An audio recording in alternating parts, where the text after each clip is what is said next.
Ok, donc nous allons pouvoir commencer la conférence. Bonjour à tous. Merci merci de votre intérêt, merci de votre présence. Donc, nous allons commencer cette conférence autour du thème Comment les Israéliens perçoivent-ils la Nakba avec notre invité Ethan Bronstein. Donc, cette conférence vous est proposée par le FIP Grenoble. Donc, nous sommes la branche grenobloise de FIP Europe Educational Network for Human Rights in Palestine Israël, qui est donc un réseau étudiant européen. Notre objectif est donc de sensibiliser les personnes autour de la situation des droits de l'homme en Israël-Palestine et donc en faisant cela à travers des événements comme celui-ci.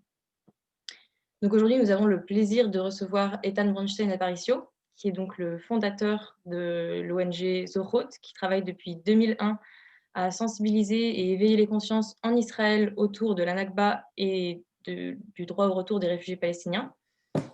Ethan Bronstein a également fondé avec Eleonore Merza-Bronstein l'ONG Decolonizer, qui est un centre de recherche qui a pour objectif de produire des outils qui analysent et qui dénoncent le régime colonial en Israël. Et également, ils ont aussi écrit un livre l'an passé intitulé Nakba pour la reconnaissance de la tragédie palestinienne en Israël, qui est donc tout à fait autour du thème que nous allons évoquer aujourd'hui. Donc la conférence va durer 45 minutes, entre 45 minutes et 1 heure, et elle sera suivie ensuite de 30 minutes de questions. Donc pour poser des questions, vous avez en bas de votre écran le Q&R, ça fonctionne un petit peu comme un chat. Donc n'hésitez pas dès le début de la conférence si vous voulez poser des questions, elles seront retransmises à Ethan Bronstein à la fin de son intervention. Et également pour les personnes qui nous suivent depuis le live Facebook, vous pouvez aussi tout à fait poser des questions depuis les commentaires et elles seront également transmises à Ethan Bronstein. Donc voilà, nous pouvons commencer la conférence. Et donc, je laisse la parole à Ethan. Bonsoir et merci pour m'inviter. Je vais partager mon écran. Ici. OK. Entre déni radical et une certaine reconnaissance. La Nakba en Israël. C'est le titre de ma conférence. Il y a toujours un déni sévère de la Nakba en Israël. Comme je vais vous le montrer ici, beaucoup en Israël affirment encore que la Nakba n'est pas la responsabilité d'Israël et qu'il s'agit d'un faux récit visant à délégitimer l'État. Le gouvernement israélien, en particulier au cours des dernières années, a lutté de toutes ses forces contre la tendance croissante à reconnaître la Nakba. Dans la société civile, diverses organisations dirigées par Zohot s'emploient à faire reconnaître le rôle d'Israël dans la Nakba. Dans le domaine de la culture, de nombreux ouvrages, livres, films, etc., traitent directement de la Nakba et de son silence en Israël. Avant d'aborder le sujet de la conférence, il est important pour moi de clarifier ce qu'est la Nakba. C'est un mot arabe qui signifie grand désastre et qui fait référence à la destruction qu'Israël a infligée aux Palestiniens en 1948. L'expulsion de 750 000 sur 1 300 000 qui vivaient en Palestine et la destruction de la plupart de leurs localités. Ce sont 614. L'une des erreurs courantes est la perception que la Nakba s'est produite à la suite de la guerre qui a eu lieu en 1948.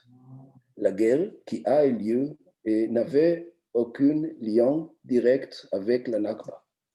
En fait, les déportations et destructions perpétrées par Israël ont été effectuées par des unités militaires bien armés et bien entraînés.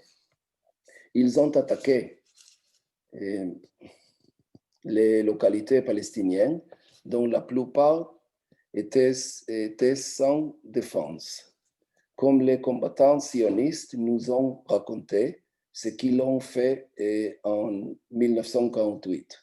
C'était facile à expulser. Nous n'avons rencontré presque aucune résistance armée. Et il y a effectivement eu une guerre en 1948, évidemment. Immédiatement après la fin du mandat britannique et la déclaration d'indépendance d'Israël, les unités arabes ont lancé une campagne contre l'armée israélienne. Il a été suivi par des unités des armées de sauvetage égyptiennes, jordaniennes, irakiennes et arabes composées de volontaires. L'armée israélienne a été vaincue dans un certain nombre de batailles importantes, dont la plus célèbre a été l'incapacité d'occuper la vieille ville de Jérusalem. Elle n'a été occupée par Israël qu'en 1967. Les défaites israéliennes en 1948 ont également conduit à l'occupation et à la destruction des 26 colonies juives par les armées arabes. Aucune de ces colonies n'était occupée par des combattants palestiniens. C'est pourquoi il est impossible de parler d'une guerre entre Israël et les Palestiniens en 1948.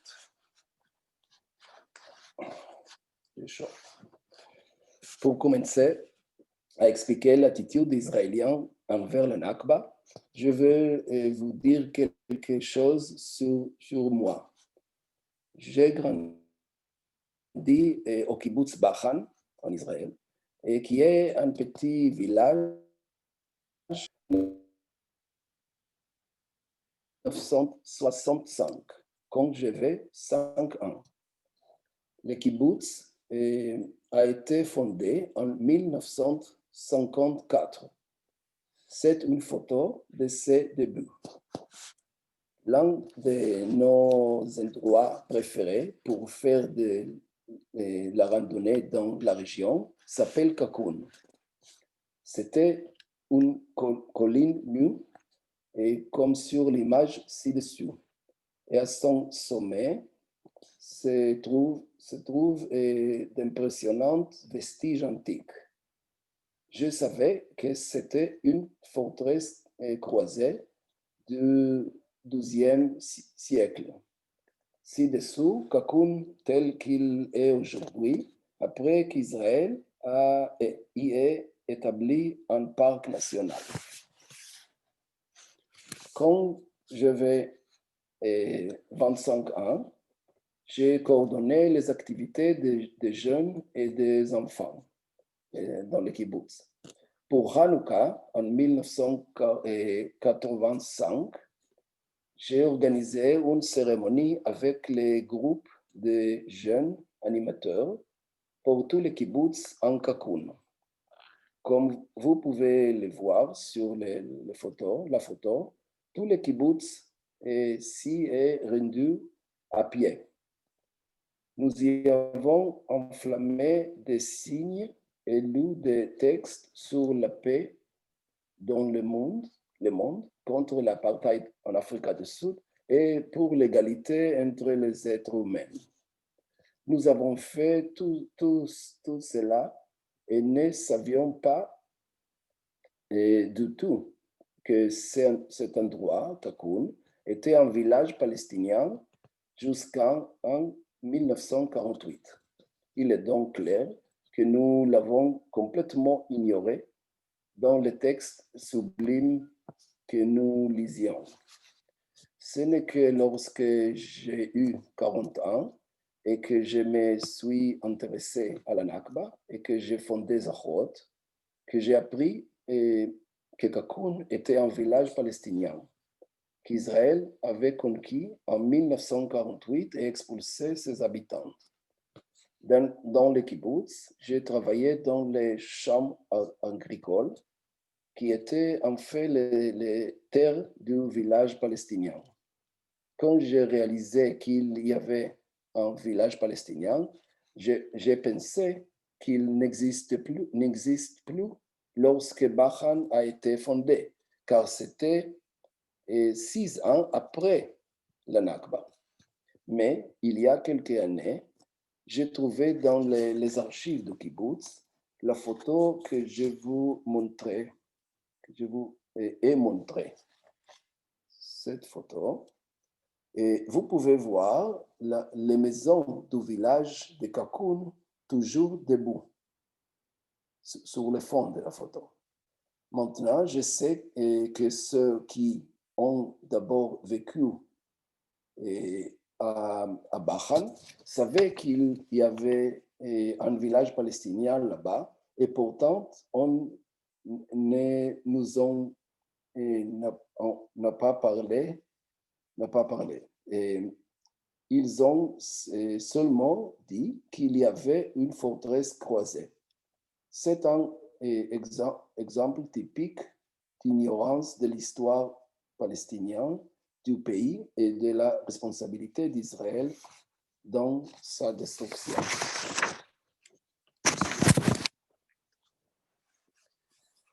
Cela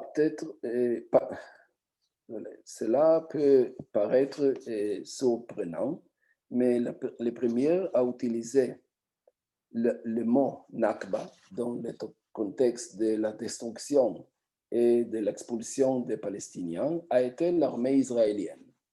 Il s'agit d'une copie d'un flyer en excellent arabe qu'Israël a lancé depuis le ciel sur la ville de Tirat Haïfa en juillet 1948. Il dit si les habitants palestiniens veulent éviter la Nakba, ils doivent se rendre immédiatement. Cela indique que les intentions des Israéliens étaient claires. Je l'ai reçu des archives de l'organisation à Haganah, qui était une organisation militaire devenue Tzahal avec l'établissement d'Israël. Et ils ont joint une traduction en hébreu. Il est intéressant de noter qu'ils ont traduit le mot Nakba par Holocauste, Shoah en hébreu. Les forces combat sionistes juifs ont commis des dizaines de massacres contre les Palestiniens dans la Nakba. L'un des plus importants a eu lieu dans la ville de Lyd pendant l'occupation en juillet 1948. Nathan Alterman était à l'époque le poète israélien le plus célèbre et il a été choqué par ce massacre auquel il a dédié un poème. Dans ce poème, il décrit le meurtre d'un vieil homme et d'une femme palestinienne par un jeune soldat israélien, un garçon. Il écrit, Cécile, s'il vous plaît. Dit le garçon en souriant, les dents de lait brillantes, je vais essayer la mitrailleuse et la mettre en jeu. Pour cacher son visage dans ses mains, le vieil homme avait à peine le temps quand son sang sur le mur a été aspergé. Le poème a été publié dans un journal populaire et Ben Gurion, le Premier ministre, a ordonné qu'il soit imprimé en 100 000 exemplaires et distribué aux soldats de Tzahal. C'était un acte éducatif pour montrer aux soldats ce qu'il ne fallait pas faire. Cela montre qu'au début, il y a eu des expressions de sincérité en Israël concernant ce qu'Israël a fait aux Palestiniens. Autrement dit, même s'il n'y a pas d'autre choix que de conquérir la terre, il y a des choses comme le massacre des civils que nous n'avons pas le droit de faire et qu'il c'est important que tout le monde connaisse ces actes. En Israël, après des premières années sincères, peut-être naïves, concernant la Nakba, sont venus des décennies et de silence presque complète de cette histoire.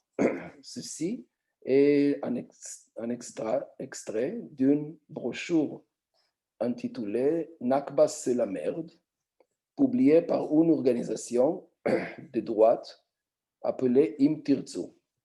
Cela faisait partie de la campagne pour nier la Nakba à partir de 2011.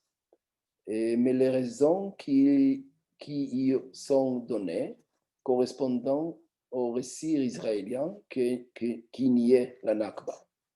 4 arguments apparaissent ici. Le premier, ils ont attaqué.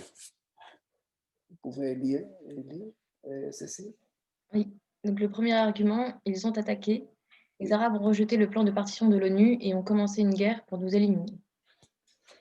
Comme je l'ai expliqué au début, la Nakba n'était pas le résultat de la guerre. De plus, nous n'avons aucune preuve aujourd'hui que le but des Arabes dans la guerre de 1948 était d'éliminer la colonisation juive dans le pays. Ils ont attaqué principalement pour protéger les frontières du futur État arabe selon le plan de partition de l'ONU de novembre 1947. Le deuxième argument. Ils ont abandonné. La plupart des réfugiés palestiniens ont été abandonnés sur ordre du Conseil suprême arabe. C'est un argument courant parmi les Israéliens à ce jour. Il est basé sur un appel lancé dans un petit nombre de localités palestiniennes pour que les femmes et les enfants quittent leur maison jusqu'à ce que les forces arabes vainquent les sionistes et qu'ils puissent ensuite revenir. Dans la plupart des communautés palestiniennes, les résidents n'ont pas été rappelés à partir et sont donc restés jusqu'à ce qu'ils aient été expulsés par les Israéliens. Il est important de dire que même si les civils fuient par peur de la violence militaire, ils ont parfaitement le droit de rentrer après la fin des violences. De nombreux Israéliens ont quitté leur maison à la suite des bombardements du Liban ou de Gaza, mais personne n'imaginait qu'après le retour au calme, ils ne pourraient plus rentrer chez eux. Israël a empêché le retour des réfugiés palestiniens de 1948 à aujourd'hui, ce qui est contraire au droit international. Et il est donc possible de parler d'une Nakba en cours. Le troisième argument. Ils ont expulsé. 900 000 Juifs ont été contraints de quitter les pays arabes, plus que tous les réfugiés palestiniens. La comparaison entre la déportation des Juifs des pays arabes et la déportation des Palestiniens par Israël est scandaleuse. La déportation des Juifs arabes était cruelle dans de nombreux cas et leur plein droit de retour est de récupérer une compensation pour leurs biens perdus. Et en ce qui concerne Israël, il n'y a aucun problème avec le fait que les Palestiniens payaient le prix de la déportation des Juifs arabes, même si les Palestiniens n'en sont pas responsables. Il y a là une unification qu'Israël opère entre tous les Arabes, Irakiens, Égyptiens, Palestiniens, tous les mêmes. En plus, les Juifs déportés ont été acceptés comme citoyens égaux en droit d'Israël, tandis que les réfugiés palestiniens sont restés pour la plupart sans citoyenneté et sans plein droit. Il faut également se rappeler que la déportation des Juifs arabes a eu lieu à la suite du renforcement des sionistes en Palestine. Il est prouvé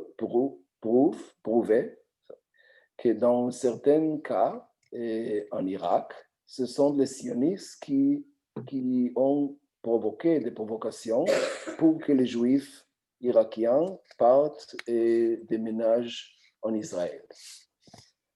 Le quartier argument. Ils ont perdu. Les Arabes sont responsables de la catastrophe et des souffrances palestiniennes. Ils s'en veulent qu'à eux-mêmes. Encore une fois, tous les Arabes sont perçus comme un seul peuple, même si nous savons qu'il existe de nombreuses rivalités entre eux. En fait, en 1948, les dirigeants des États arabes ne voulaient pas vraiment aider les Palestiniens et seule la pression populaire les poussa à envoyer peu de forces combattantes. Par conséquent, même si les États arabes ont une certaine responsabilité dans la Nakba, la majeure partie est sur Israël, qui a provoqué la Nakba et qui bénéficie de ses résultats à ce jour. Au début des années 1990, l'historien israélien Benny Morris a inventé le terme le nouveau historien. Il parlait de lui-même et de plusieurs autres historiens qui ont profondément révisé le récit israélien des événements en 1948. Ce faisant, ils ont révélé ce qu'Israël cherchait depuis longtemps à cacher. La Nakba, la déportation des Palestiniens et les massacres, viols et pillages commis par les Israéliens.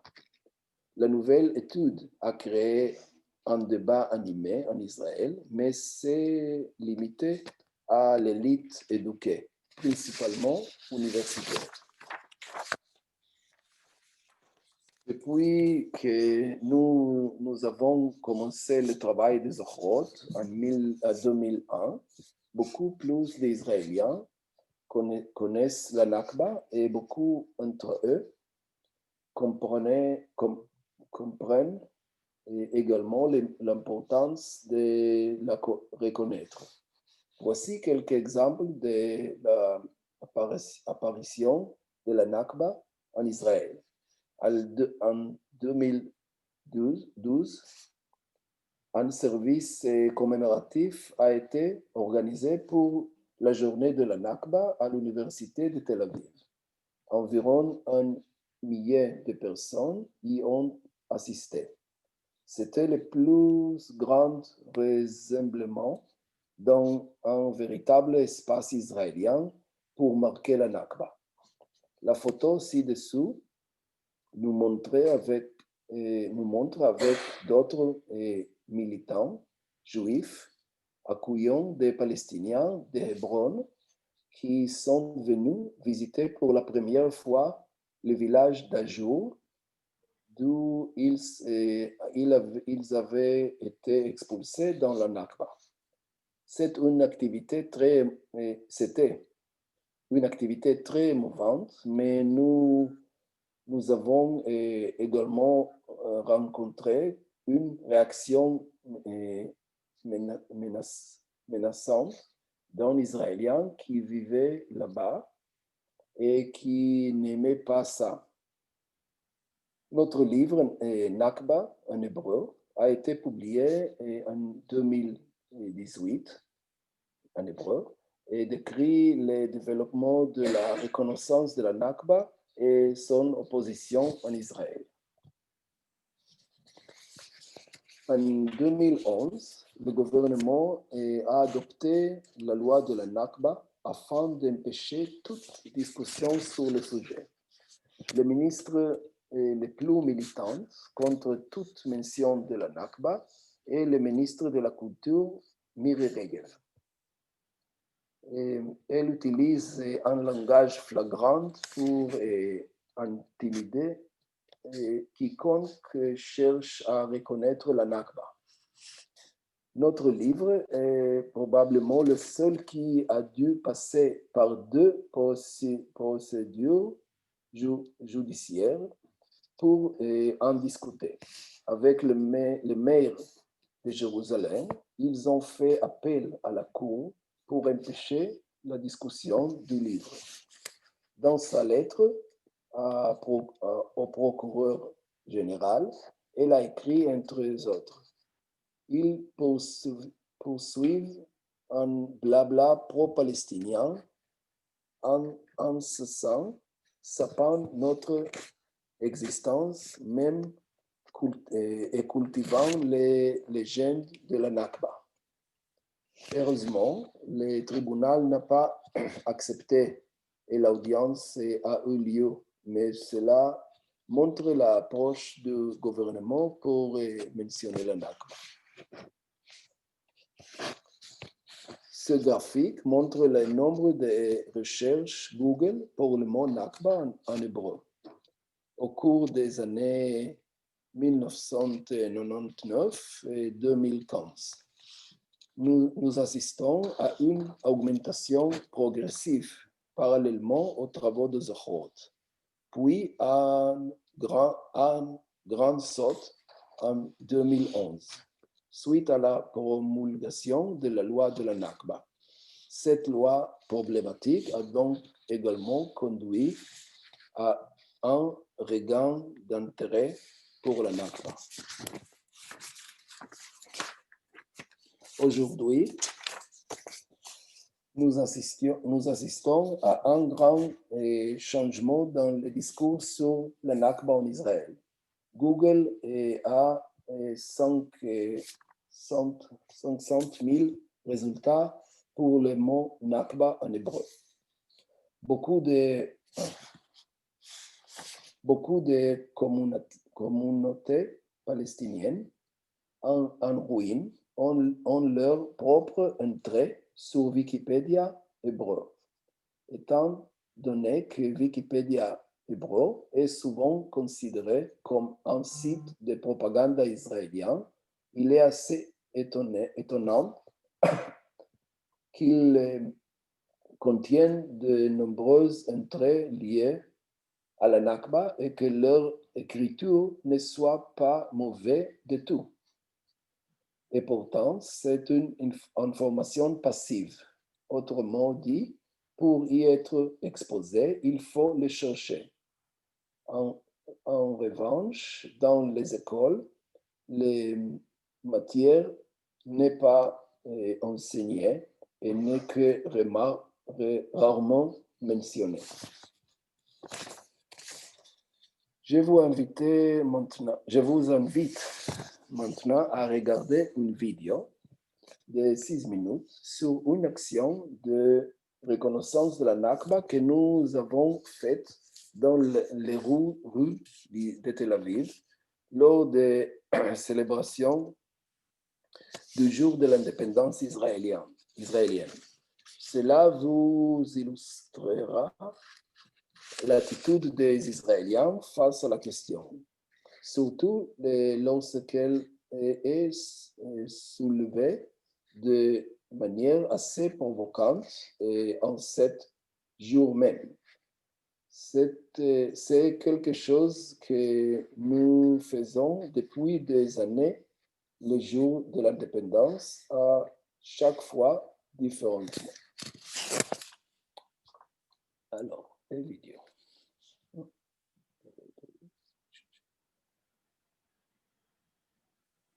J'ai perdu les...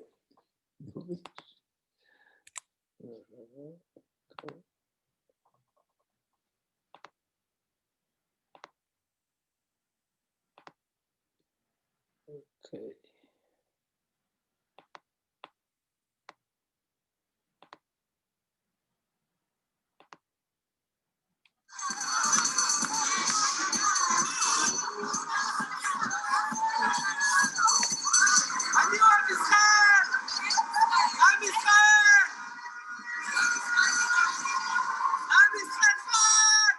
היום זה יום העצמאות הישראלי, ואנחנו מציינים היום את הנכבה ברחובות תל אביב, שזה חשוב לבוא דווקא למקומות שחוגגים ומציינים את יום העצמאות, כדי באופן אקטיבי להזכיר לישראלים שהעצמאות של המדינה היהודית נקנתה במחיר החורבן האדיר של הפלסטינים ב-48', כשרוב הפלסטינים הפכו לפליטים ורוב היישובים שלהם נהרסו בשביל להקים את המדינה היהודית. וגם אנחנו כישראלים מאז כובשים ומאז מלחמות בלתי פוסקות.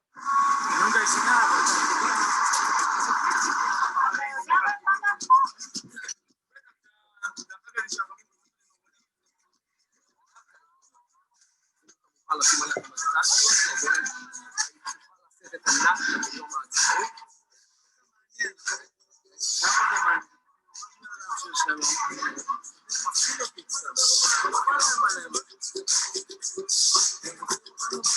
אם אנחנו נכיר בזה, אולי זה יהיה אולי בינינו,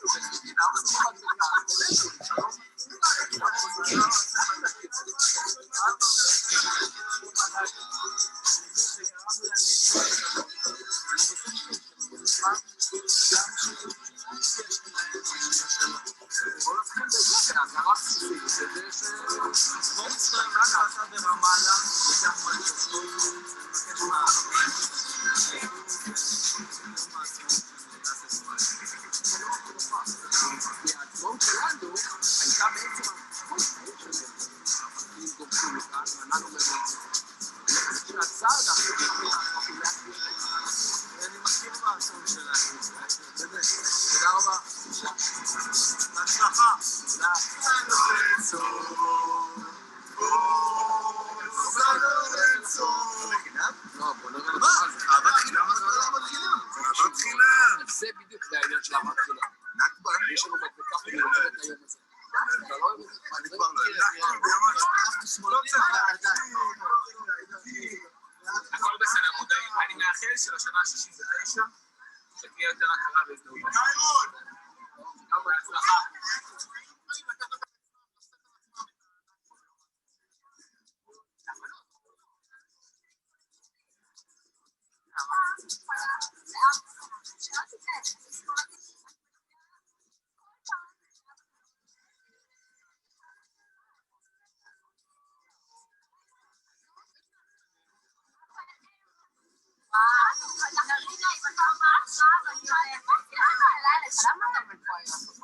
דווקא ביום העצמאות, ביום הזיכרון, באמת, ביום של הזיכרון לחללי צה"ל, למה אתה עומד פה על מדינת ישראל?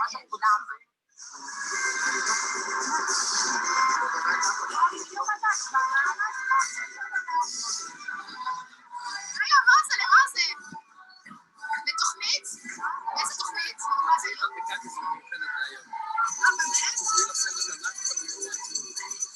יאללה, שים.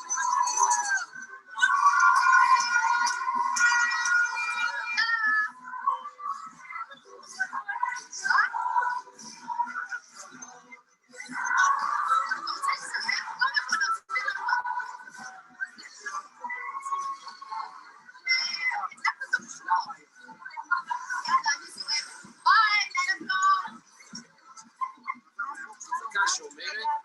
לעשות את הנכבה ביום העצמאות. וואו, זה קשה. קשה, אבל חשוב. אבל אפשר להזדהות, אפשר... יפה, בבקשה. בבקשה, נכבה. ממש בטוס כזה. ממש בטוס. אוקיי, צורך. בוא נזכור את הצורך. צריכים לא לשכוח. יום טוב. למה הוא עושה את זה שאף אחד לא שואל מה זה? היה איזה אחד, נכון, הרוב יודעים, זה ישר עושה להם משהו, לגמרי. זה מדבקה? בדיוק אני מספר על זה היום.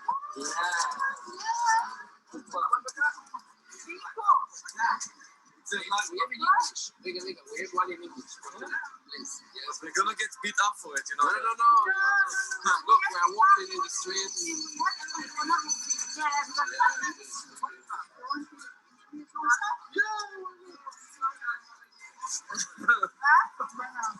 I'll be the face of this protest, please. It says, would you bear the Nakba on the Independence Day? So we actually told her that it's been outlawed from the Israeli education system. Which is a bit sad. It's like we condemn the Armenian Holocaust that the Turkish deny. Why do we deny the Nakba, you know? Self-awareness. Good job, guys. Good to meet you. Thank you. Pleasure. Nice to meet you guys.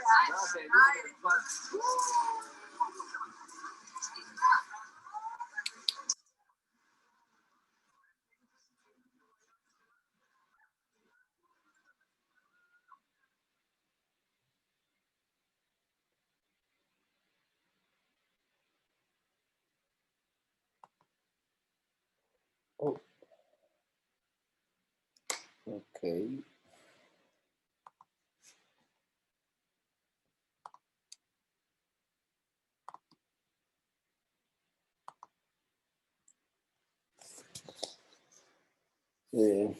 Il est important pour moi de vous dire que toutes les personnes que nous avons photographiées sont dans la vidéo. Cela signifie que nous n'avons pas sorti de la vidéo certaines de nos réunions dans la rue.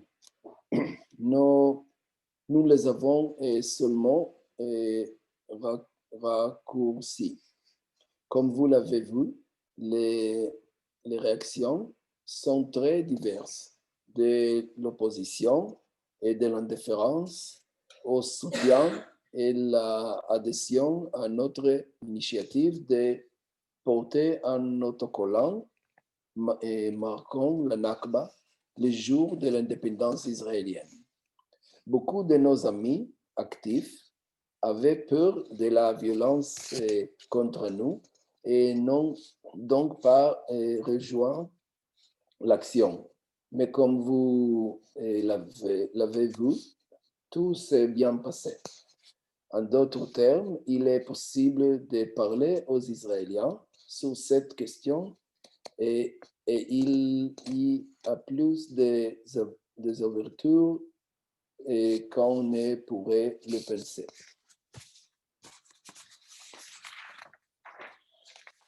De manière assez surprenante, jusqu'à ce que nous écrivions le livre, aucun sondage d'opinion publique n'a été mené en Israël pour examiner ce que les Juifs pensent de la Nakba et du droit au retour des réfugiés palestiniens. L'enquête a été menée par un institut de recherche professionnelle appelé Géocartographia parmi un échantillon représentatif de 560 juifs israéliens. La première question est de savoir comment définissent-ils le mot Nakba. Les réponses révèlent qu'environ 70% ne savent pas ce que c'est. Et 30% ont donné des réponses précises aux proches. Notre plus grande surprise a été lorsque nous avons découvert que 16% des Juifs en Israël soutiennent le droit de retour des réfugiés palestiniens, et à condition que leur retour se fasse dans des conditions pacifiques. Cela signifie que les Juifs ne seront pas déplacés de leur foyer après le retour des Palestiniens. Nous avons posé cette question 3 fois en 2 ans. Les 2 premières fois, nous avons obtenu des résultats encore plus élevés, plus de 20% de soutien. Pour la 3e fois, nous avons écrit la question de la manière la plus menaçante pour de nombreux Juifs. Nous avons écrit comme suit. Cécile, tu peux lire? En 1948, au moment de la guerre d'indépendance, la plupart des Palestiniens qui habitaient ce pays sont devenus des réfugiés et se sont dispersés dans le monde entier. Le droit au retour des réfugiés palestiniens fait référence au choix pour chaque réfugié palestinien et sa descendance entre un retour réel à l'endroit où il vivait jusqu'en 1948 ou accepter un autre type de compensation. Par conséquent, la reconnaissance du droit au retour pourrait signifier que plus de 7 millions de réfugiés palestiniens choisiront de revenir dans ce pays. Dans quelle mesure soutenez-vous ou êtes-vous opposé au droit au retour tel que présenté ici? Dans le livre, nous avons proposé une explication de l'énorme écart entre ce que nous estimions être soutenu, et pas plus de 5%, et ce que nous avons réellement trouvé. Le débat public en Israël sur le droit au retour ne concerne que soit eux, soit nous. Autrement dit, si les Palestiniens reviennent, nous n'avons pas de place dans le pays. Lorsqu'ils présentent la question de cette manière, il est logique que les Israéliens préfèrent ne pas être expulsés et s'opposent donc au retour des réfugiés. Mais si l'on offre la possibilité de revenir vivre ensemble et en paix, nombreux sont ceux qui sont prêts à en discuter. Selon nous, si une telle enquête est menée auprès de tous les citoyens israéliens, y compris les citoyens palestiniens, le pourcentage de soutien augmentera à environ 30%. Enfin, je vais vous offrir une pensée qui ne m'est venue que récemment. Je pense que c'est sous l'influence de la vie pas en Israël depuis un peu plus d'un an. Comme nous le savons, Israël est une entreprise de colonie de peuplement. C'est semblable aux États-Unis, au Canada, en Nouvelle-Zélande et en Australie. Dans le colonialisme classique, le colonialisme d'utilisation de ressources, la population autochtone est politiquement et économiquement subordonnée à l'élite coloniale. Dans le colonialisme de peuplement, les immigrés s'installent en grand nombre dans la colonie et dépossèdent ou expulsent ou exterminent la population indigène. Au début de la colonisation, un régime est établi dans lequel les privilèges de la population immigrée sont établis. L'intérêt particulier en Israël-Palestine est de voir le colonialisme en action réelle. alors que dans les autres entreprises coloniales, nous avons besoin d'une interprétation de la réalité pour comprendre le colonialisme. En Israël, Palestine, nous le voyons clairement et ouvertement. Sur la photo ci-dessous de la gauche, de 1948, les maisons du village palestinien qui s'appelle Birem. Peu de temps après que ses habitants ont été expulsés et que les habitants du kibbutz Barham ont éménagé. Les autres images montrent les restes du village palestinien à Tel Aviv et à Jérusalem que les Juifs vivent et visitent. En d'autres termes, une population immigrée a expulsé les Palestiniens et a vécu dans les maisons des déportés. Dans le territoire de Cisjordanie, on peut voir la poursuite plus violente de l'entreprise coloniale israélienne. Merci.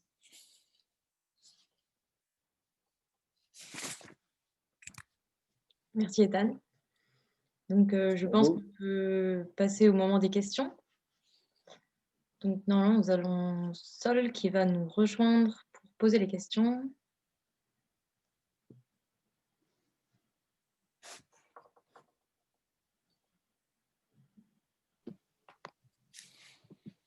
Alors,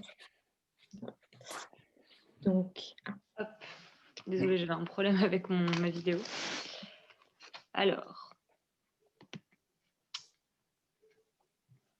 du coup, la première question, c'est comment Zocrot peut être une association légale depuis la loi de 2011 interdisant de parler de la Nakba en Israël? Et en anglais, donc, it's from Lola. She asks, how can Zocrot be a legal organization as there is a law that forbids any declaration on the Nakba in Israel since 2011?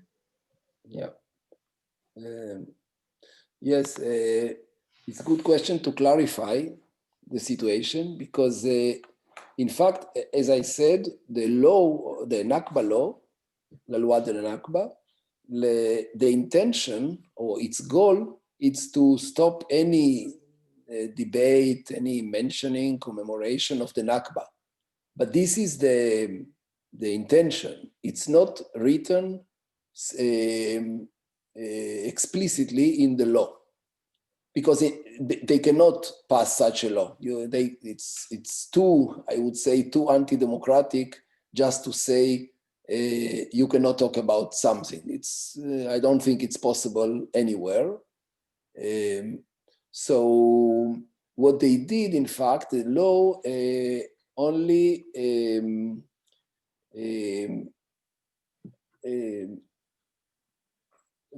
act financially against anyone who organized commemoration to the Nakba in the day of the independence of Israel. So, in other words, if you are, for example, you are a school is paid by the state, a school is funded by the state, a public school, and if this public school organize commemoration of the Nakba or anything on the Nakba only at the Israeli Independence Day, which anyway it's vacation day, so it's a congé, nobody is going to school. So in that case, this organization, this school can be financially sanctioned, but this never happened. It never happened that because it's not possible to really practically to happen. So the idea of the law is more symbolic, is more to threat. And by the way, also the law of the Nakba law, it's not the word, the Nakba law, the term, it's not in the law. They don't talk about the Nakba at all.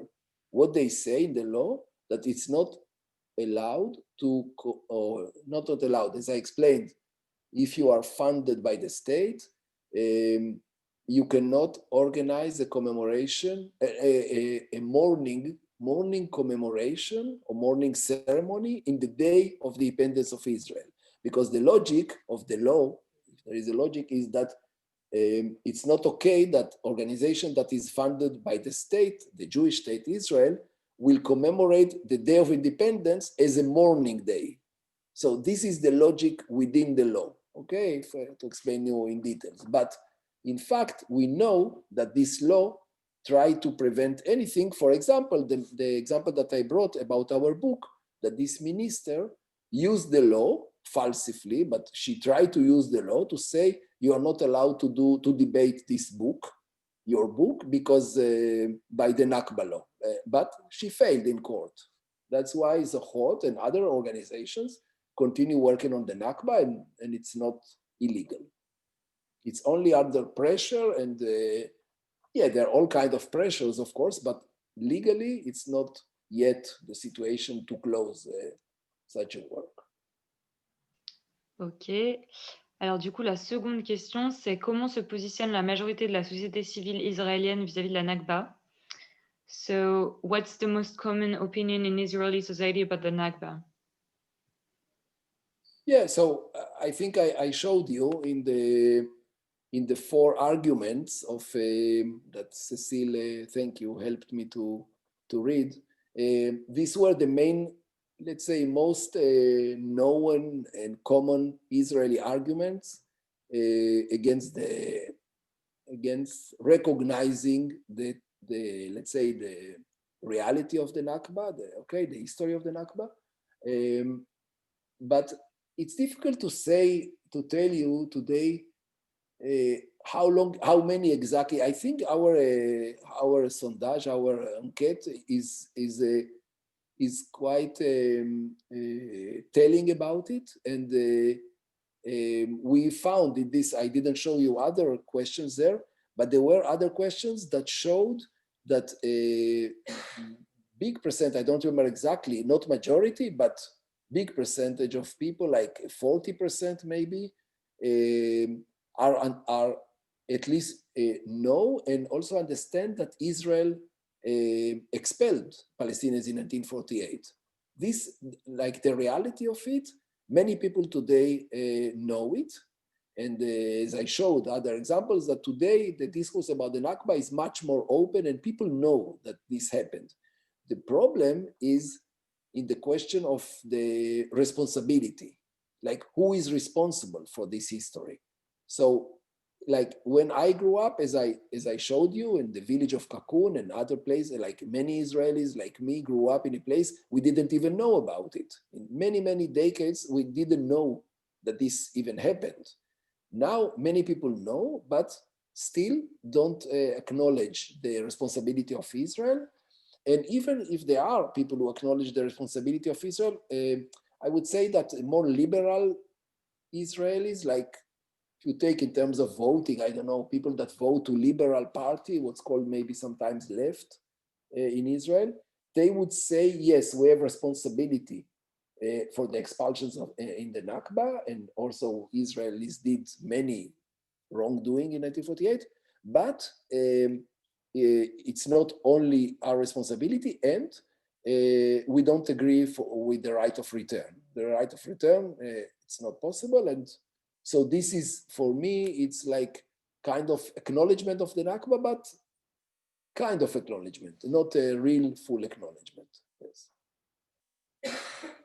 Ok, donc du coup, la question suivante, c'est en tant qu'activiste, dérangez-vous certaines personnes haut placées dans votre pays? Êtes-vous inquiet, en danger de ce fait? So as an activist, you probably bother high-ranking people in Israel. Are you worried about the danger linked to your activism?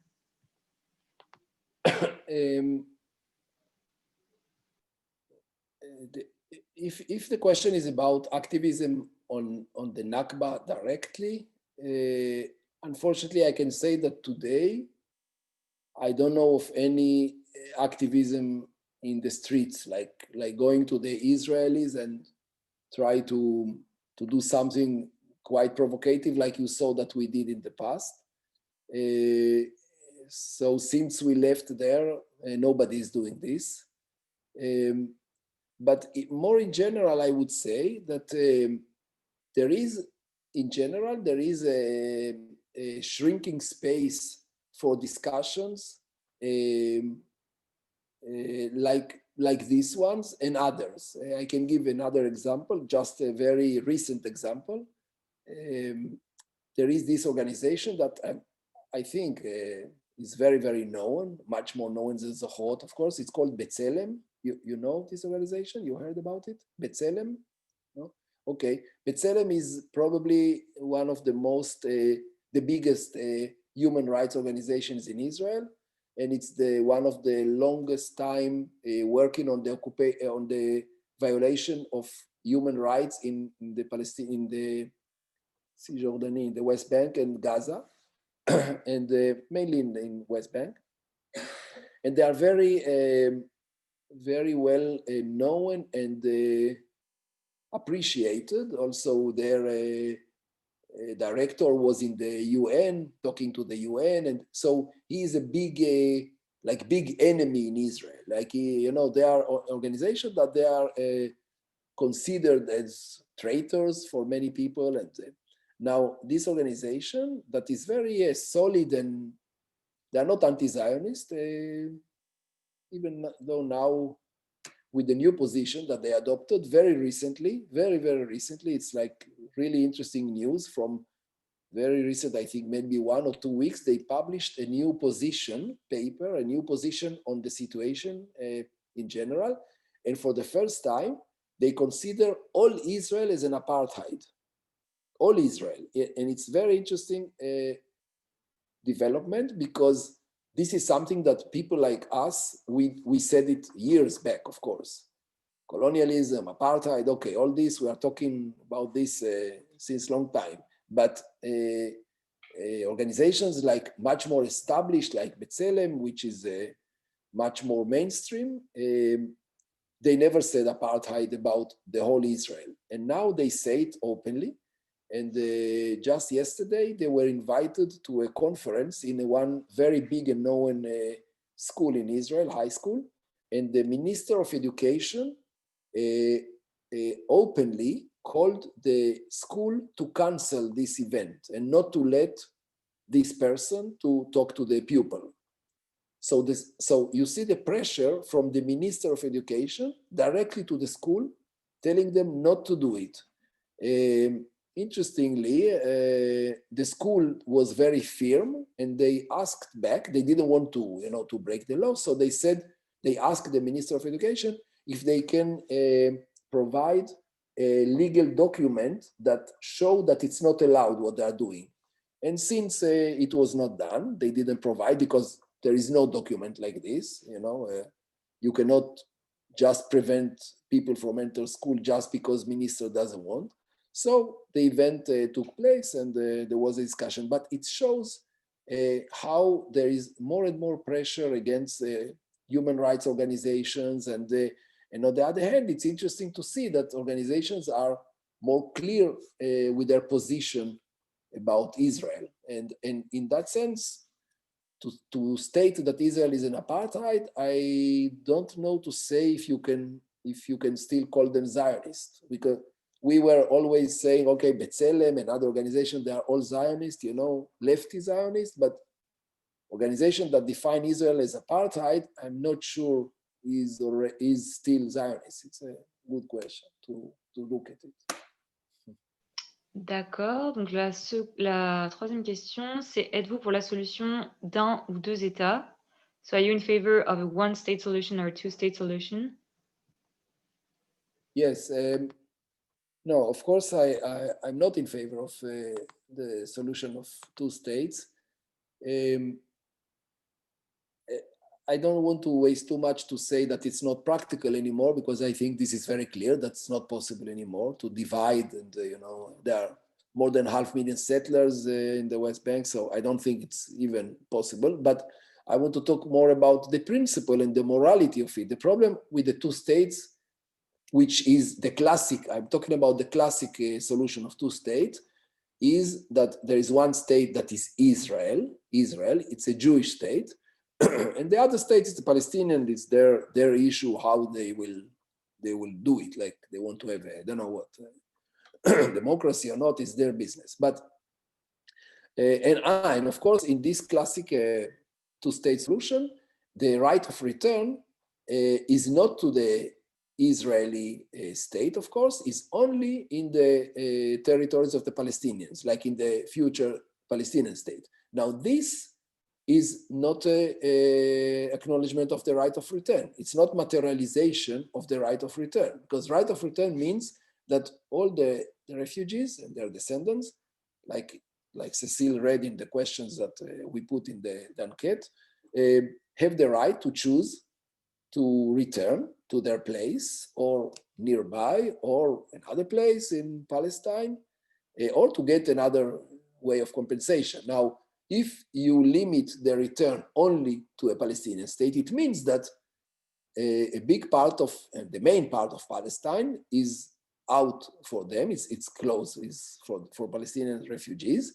And not only that it's closed, and not only that it's the biggest part, but it's the most important part, because all the coastal part was historically the most important part with Jaffa, Haifa, and the big cities, Nazareth, still there, of Palestine. And this is, they cannot return there. So the two states, it's not practical anymore, it's not possible anymore, but it's also a very, very bad solution, because it will maintain the Zionist state and the Zionist colonialism, which is a Jewish state with privilege to the Jews and no right of return for the Palestinians. Ok, donc la question suivante, c'est au sein de Zochrot, faites-vous un travail de sensibilisation auprès des élus politiques israéliens? So as part of your work in Zochrot, do you raise awareness among the Israeli elected representatives? Okay. So first of all, I have to clarify, it's very important that I'm not at Zochrot since 2015. Maybe it was not in the presentation, Cecile, clearly, I'm not sure. But anyway, I left Zochrot in 2015. I established Decolonizer. And so I cannot talk in the name of Zochrot, of course. I don't. I can say what we did when we were there, when I was there, but not since then. When we were there, I mean, when I was there, we never addressed politicians. Really, I mean, to the main, like really classic lobbying work. Like, for example, I don't know, sending invitations to our events or something to all the parliament members or ministers, something like this. The idea behind it was that we don't think there is a real possibility for a real serious discussion in that level in Israel, unfortunately. As I try to explain, and I think our book and our survey showed it very good, that when you talk to Israelis, like you saw in the street, when we go in the streets, you can talk to Israelis. And people, even people that never talked about it, you say, okay, do you acknowledge the Nakba? Some of them say, okay, I don't know, I'm afraid, I don't know, like they're hesitating, but some of them are willing to talk about it. When you get into the political discussion, more the public way of that represent the discussion on the Nakba and the right of return, it becomes very, very one-dimensioned, and very much, as I said, is either we or them. So there is no real possibility of talking about other possibilities, like, for example, living together in this place. It's very, very, very difficult in a discussion with the public discussion in Israel. So our idea was to try to work really from like a grassroots work, like with people to do our events, to provoke sometimes, to create all kind of events that or mini scandals sometimes that got in the media and got a good coverage many times of the events, and this raised discussion. And then also, of course, it went in the parliament, and sometimes the parliament and even the ministers, and the peak was the law of the Nakba law. Of course, the Nakba law, it's a reaction to our work. This is clearly.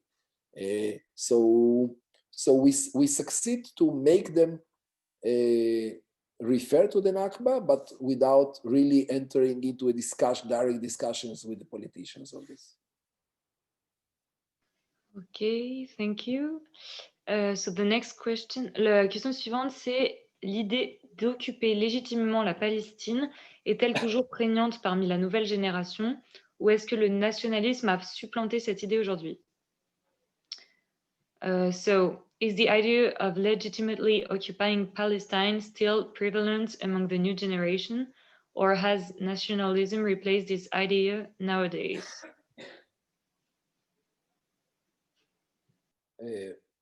Nationalism replace this?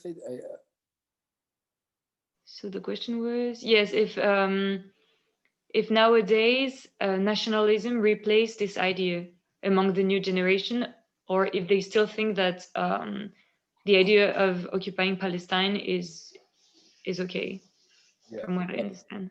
But I don't understand the "or" here, because for me, nationalism brings to colonialism, so it's more or less the same.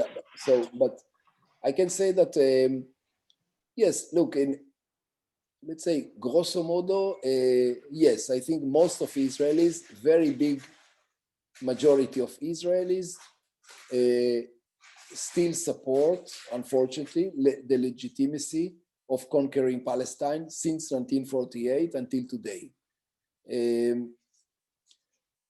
I don't think this have changed dramatically. There are more and more people, more and more Israelis that are not Zionist anymore. So there are many more non-Zionists in Israel or abroad that left Israel, thousands of them, that don't believe in it, in this idea or in this reality, and think that it was not legitimate to occupy Palestine. But it's a very small minority. I mean, it's still in terms of percentage, because of course the population is much bigger today. So in terms of percentage, it's very low. Unfortunately, I think the very big majority of Israelis still think that it was legitimate, and it's still legitimate today to have a Jewish state. So my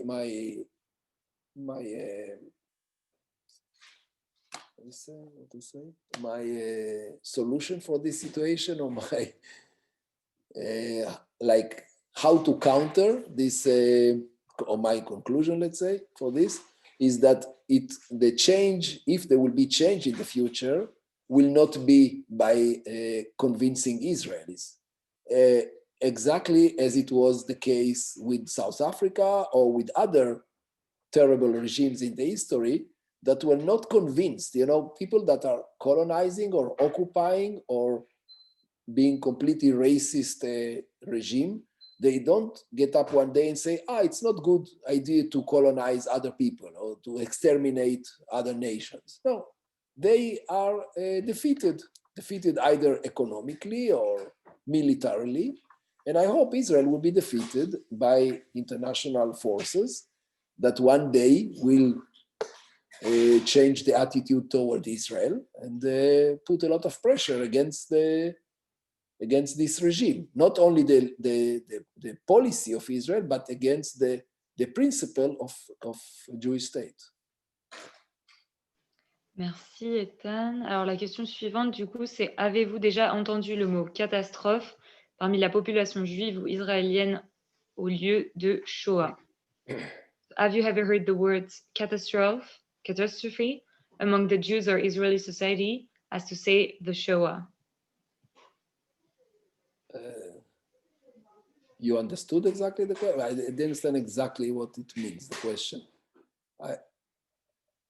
For me, I showed something that the Nakba sometimes, but very rarely, is translated as a Shoah or Holocaust, as I showed you here, but it's very rare. Usually we refer to the Nakba as a catastrophe or big disaster in Hebrew.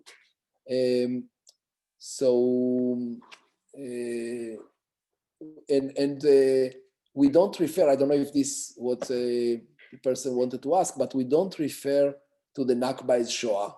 We don't use this term as Shoah. I think sometimes it's done, and it's in a very provocative way. And I don't think it's effective if you really want to get into discussion. Because, by the way, Shoah, it's a big disaster. In a real Hebrew, Shoah, it's not the Holocaust of the Jews in the Second World War in Europe.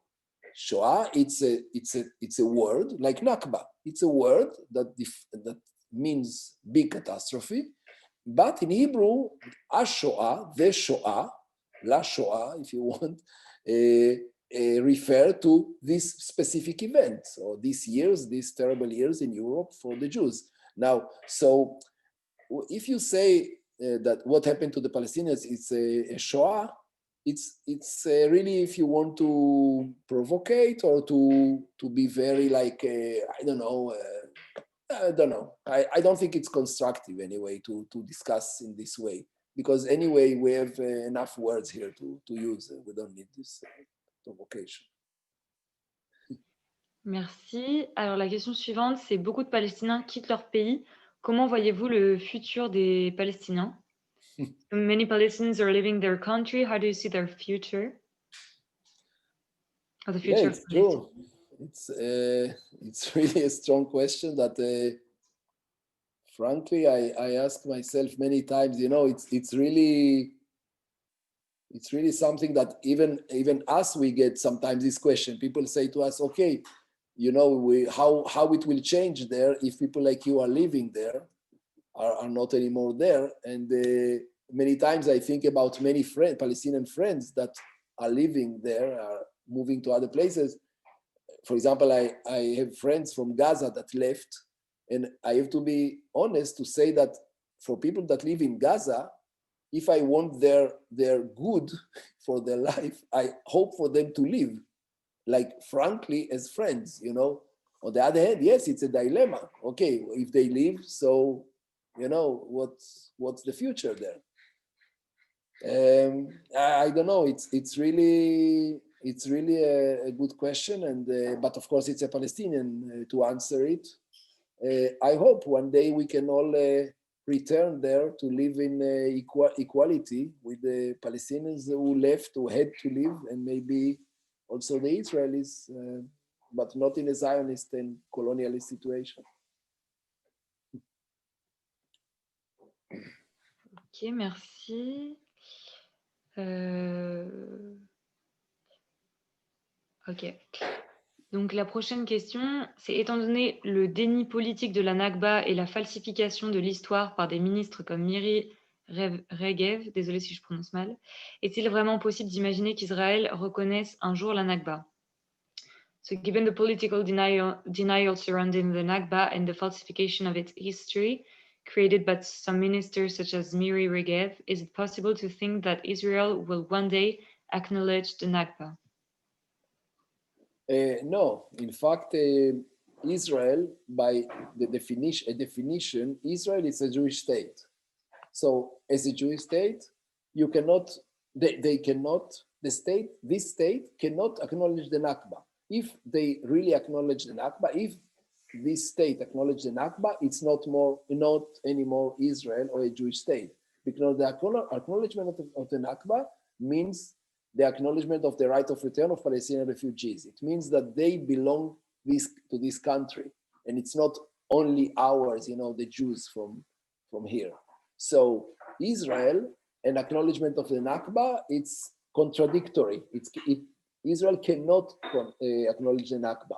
Once the Jews or the Israelis will acknowledge the Nakba, it means that it will not be Israel anymore as a Jewish state. There will be Israelis, I hope, in one state with the Palestinians, but Israel as such cannot recognize the Nakba. Ok, thank you. On a une dernière question, puisque le temps passe, qui est: qu'est-ce que l'éducation nationale enseigne exactement sur ce qu'il s'est passé en 1948? So what exactly do Israeli schools teach about the 1948 events? Yeah, So you know that in the recent years, I didn't get into it, but there were some changes or some, I don't know, some things, nuances in the school's system or the textbook in Israel. And some of them even openly and clearly recognize the Nakba, like in the sense of bringing stories about the Nakba and such. But these books were forbidden later by when the Likud started to be this right-wing government since like 10 or 12 years ago. They even destroyed some books that were already affirmed and written by the education of ministry before, in the governments before that, that was more liberal and more open. And there they acknowledged, they brought some histories of the Nakba. So, and nowadays, in the textbooks in Israel, there is a very, very, very little mentioning of what happened to the Palestinians in 1948, but really very, very little. Usually the students don't have really to study it because it's only in the last year they have to study, and they study for the baccalaureate, for the exam, and they don't focus on this, they focus on other things. So they learn very little about it. What they learn about, of course, they learn about the War of Independence, the War of 1948. So they learn what I showed you, that there was a war between we and them, us and them. Them, it's all, like as I said, all of them together, all Palestinians and all the other Arabs that wanted to destroy us and to kick us into the sea, like the guys say in the video. They use it until today, some Israelis, to say that they want to throw us into the sea. And yes, and they started the war. They didn't accept the plan of the partition plan. And we won the war, and it's their fault too. So this is what we study. We don't study really what's happened to them. As I told you, any student, any pupil can read a lot about it in Wikipedia in Hebrew and in many other books, of course. So it's open to anyone who wants to look for it. But the question is good, because this is what I call a passive information, where it's in books or in Wikipedia.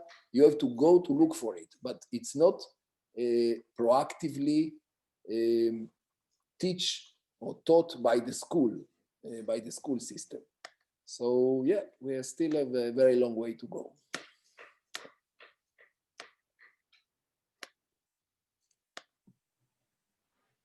Ok, donc je pense qu'on peut peut-être arrêter là, du coup, on a dépassé l'heure déjà, surtout s'il n'y a plus de questions. Ouais. Bon, bah, du coup, je voulais tous vous remercier pour votre présence et vos questions, et surtout, merci beaucoup, Ethan, pour votre participation et votre super intervention. Merci beaucoup. Au revoir. Merci. Merci, Ethan. Au revoir. Bye bye. Thank you, Cécile, for translating. Merci à tous.